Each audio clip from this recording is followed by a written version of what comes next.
নমস্কাৰ এই মুহূৰ্তত আহি পৰিছে সন্ধিয়াৰ কেইবাটাও বিগ ব্ৰেকিং নিউজ। আজি হৈছে 14 এপ্ৰিল। বিজেপিৰ 12টা সংকল্প অৰুণোদয়ৰ প্ৰতিজন হিতাধিকাৰীৰ বেংক একাউণ্টত ৩,০০০ টকা প্ৰদান কৰা হ'ব। যদিও পুলিচ চৰকাৰী কৰৰ বাবে জিঅ'ৰিং কৰিছে, চৰকাৰী কৰৰ প্ৰথম কিস্তি টকা ৰিলিজ কৰা হ'ব আপোনালোকৰ বেংক একাউণ্টত।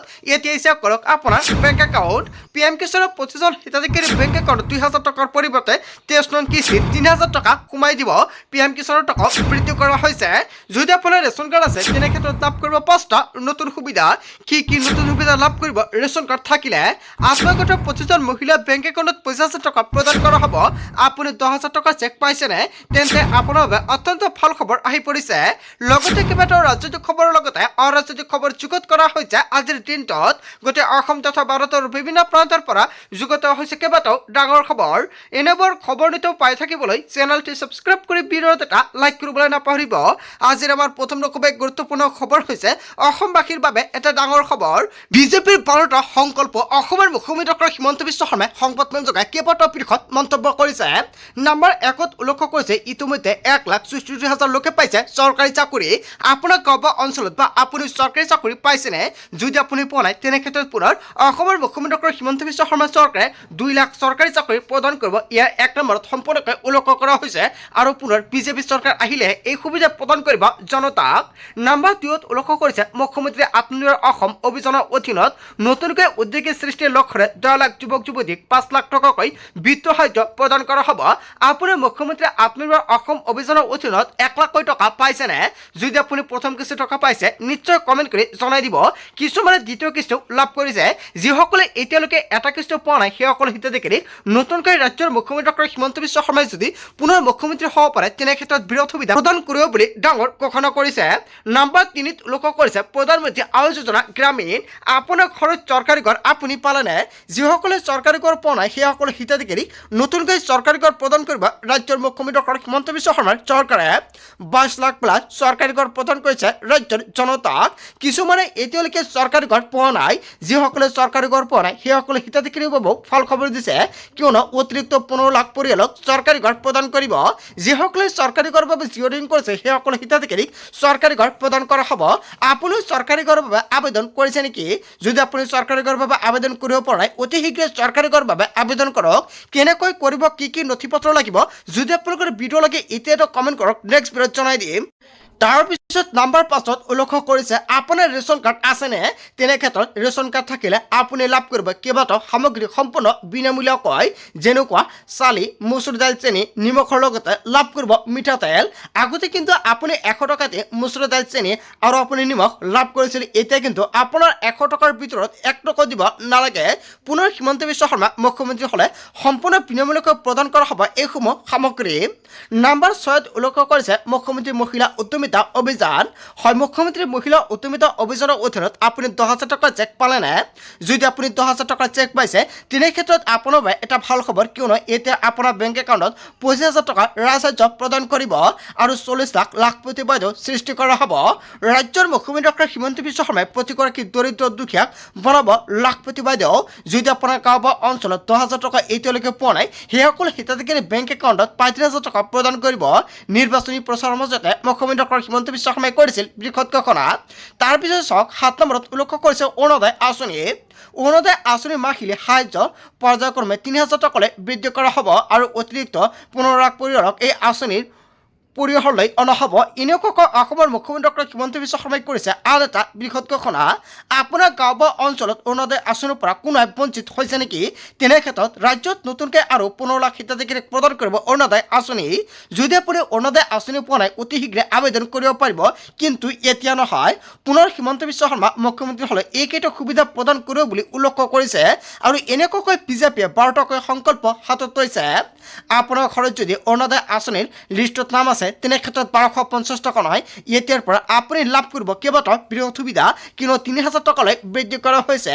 যদি পুনৰ হিমন্ত বিশ্ব শৰ্মা মুখ্যমন্ত্ৰী হয় 10 মে'ত আপোনালোকৰ বেংক একাউণ্টত 1250 টকা নহয় 1250 টকাৰ পৰিৱৰ্তে 3,000 টকা লাভ কৰিব মুখ্যমন্ত্ৰীৰ বৃহৎ ঘোষণা। নম্বৰ 8ত উল্লেখ কৰিছে অবৈধ অনুপ্ৰৱেশকাৰী কবলৰ পৰা প্ৰতি ইঞ্চি ভূমি বেদখলমুক্ত কৰা হ'ব। মিছন বসুন্ধৰাৰ জৰিয়তে অসমৰ সকলো বৈধ নাগৰিকক ভূমিৰ অধিকাৰ প্ৰদান কৰা হ'ব। আপোনাৰ গাঁও বা অঞ্চলত আপুনি এতিয়ালৈকে ভূমিৰ অধিকাৰ পোৱা নাই নেকি, বা আপুনি মাটিৰ পট্টা পোৱা নাই নেকি, তেনে ক্ষেত্ৰত মাটিৰ পট্টাও লাভ কৰিব, লগতে ভূমিৰ অধিকাৰ লাভ কৰিব বুলি মন্তব্য কৰিছে আৰু এনেকুৱাকৈ উল্লেখ কৰিছে বিজেপিয়ে।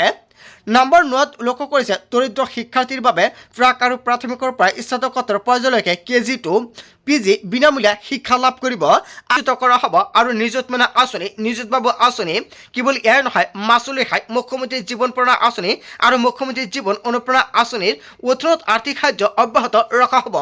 আপুনি এইকেইটা আঁচনিৰ সুবিধা আপোনাৰ ঘৰত পাইছেনে? যদি আপুনি পোৱা নাই তেনে ক্ষেত্ৰত এইকেইটা আঁচনিৰ সুবিধা এতিয়াৰ পৰা আপুনি লাভ কৰিব। আৰু যিসকলে পাই আছে সেইসকল ব্যক্তিৰ বাবে ভাল খবৰ, সেইসকল হিতাধিকাৰী কণ্টিনিউ এইকেইটা আঁচনিৰ টকা পাই থাকিব। যিসকলে নাপায় সেইসকল হিতাধিকাৰী নতুনকৈ অন্তৰ্ভুক্ত কৰা হ'ব।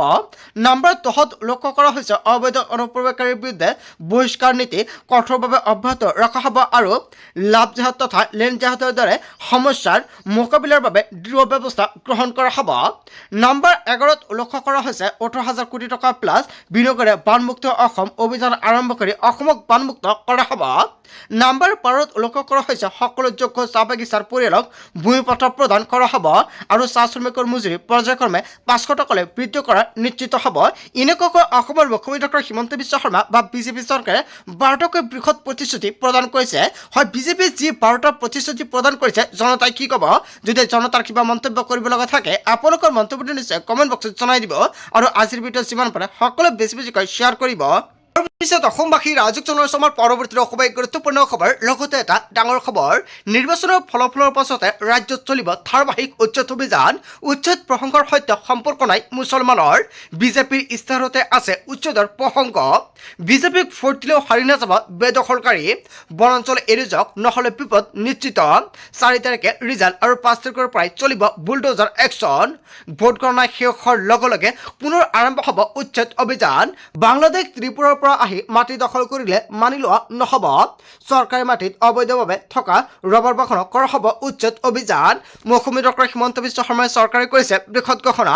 উচ্ছেদ প্ৰসংগৰ সৈতে সম্পৰ্ক নাই মুছলমানৰ। নিৰ্বাচনৰ ফলাফলৰ পাছতে ৰাজ্যত চলিব ধাৰাবাহিকভাৱে উচ্ছেদ অভিযান। তাৰ পিছত অসমবাসী ৰাজক জনাইছো আমাৰ পৰৱৰ্তী অসমৰ গুৰুত্বপূৰ্ণ খবৰ, লগতে এটা ডাঙৰ খবৰ। বিষৰ পত্ৰত ৰন্ধন গেছৰ অভাৱত ভুগিছে নেকি অসমবাসী ৰাইজ? হয়, এটা বিগ ব্ৰেকিং নিউজ আহি পৰিছে। আপোনাৰ ঘৰত ৰন্ধন গেছ আছেনে, বা আপুনি ৰন্ধন গেছ বুকিঙৰ বাবে কিবা অসুবিধাৰ সন্মুখীন হৈছে নেকি? আপুনি সময়মতে বুকিং কৰাত ভুগিছে নেকি সমস্যাত? পঞ্জীকৃত নম্বৰৰ পৰা বুকিং কৰোঁতে হোৱা নাই নেকি বুকিং? কেইবাটাও বুকিং পদ্ধতি ৰাজহুৱা IOCL ৰ ফালৰ পৰা ঘোষণা কৰিছে। ঘৰে ঘৰে গেছ পাবলৈ কিদৰে কৰিব আপুনি বুকিং? IOCL মুকলি কৰিলে দুটাকৈ বিশেষ নম্বৰ। 8927225667 নম্বৰতে মিছ কল দি কৰিব পাৰিব বুকিং। আনটো নম্বৰ হৈছে 8454955555 আপোনালোকে বুকিং কৰিব পাৰিব মিছ কল দি। জনতাক সকাহ দিবলৈ IOCL বৃহৎ পদক্ষেপ হাতত লৈছে। গেছ চিলিণ্ডাৰ বুকিংক লৈ মানিব লাগিব 5টা নতুন নিয়ম। এতিয়াৰ পৰা গেছ চিলিণ্ডাৰ বুকিঙৰ বাবে ৰ'ব লাগিব 35 দিন। এটা বুকিঙৰ পৰা আনটো বুকিংলৈ 35 দিন হ'ব লাগিব।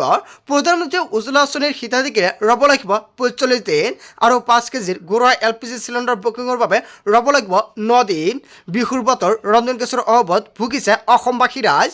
যদি আপোনাৰ গাঁও বা অঞ্চলত বা আপোনাৰ এনেকুৱাকৈ সমস্যা হৈছে নিশ্চয় কমেণ্ট কৰি জনাব।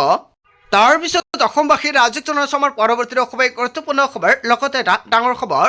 যথেমতে মছজিদ মাদ্ৰাছা চিলক লৈ কঠোৰ ন্যায়ালয়। সংখ্যালঘু ধৰ্মীয় স্থল মন গ'লে চিল কৰাটো গ্ৰহণযোগ্য নহয়। চৰকাৰে মছজিদ বিৰোধী একশ্যনক লৈ ক্ষুণ্ণ হৈ পৰিছে ন্যায়ালয়। জাননী অবিহনে মছজিদ চিল কৰিবলৈ ক'ত পালে অধিকাৰ চৰকাৰে? মুছলমান পক্ষৰ আবেদন লৈ সঁহাৰি উচ্চ ন্যায়ালয়ৰ। জাননী অবিহনে মছজিদ চিল কৰাটো বেআইনী। একশ্যন লোৱাৰ পূৰ্বে এনেকুৱাকৈ বিপদত বিপক্ষে দিব লাগে উপযুক্ত সময়। কোনো ধৰ্মীয় স্থল মন গ'লে চিল কৰাটো সম্পূৰ্ণ বেআইনী বুলি আশা দিছে এলাহাবাদ ন্যায়ালয়ৰ এই সকিয়নি যোগী চৰকাৰলৈ। হয়, এটা বিগ ব্ৰেকিং নিউজ আহি পৰিছে। তাৰ পিছত অসমবাসী ৰাজক জনাইছো আমাৰ পৰৱৰ্তী অসমৰ গুৰুত্বপূৰ্ণ খবৰ, লগতে এটা ডাঙৰ খবৰ। যুদ্ধ বিধ্বস্ত ইৰাণলৈ সহায়ৰ হাত আগবঢ়ালে ভাৰতে। যুদ্ধবিৰতিৰ চৰ্চাৰ মাজতে ভাৰতে পালন কৰিলে মিত্ৰতাৰ ধৰ্ম। আমেৰিকাই ইজৰাইলৰ বিৰুদ্ধে এনেকুৱাকৈ বিৰোধ সিদ্ধান্ত গ্ৰহণ কৰিছে ভাৰতে। ইৰাণৰ জনতালৈ 8খনকৈ ট্ৰাকত ঔষধ প্ৰেৰণ কৰিছে ভাৰতে। যুদ্ধত আহত ইৰাণৰ জনতাৰ প্ৰতি সহানুভূতি প্ৰকাশ কৰিছে ভাৰতে। ভাৰতলৈ ধন্যবাদ আৰু কৃতজ্ঞতা জনালে ইৰাণে।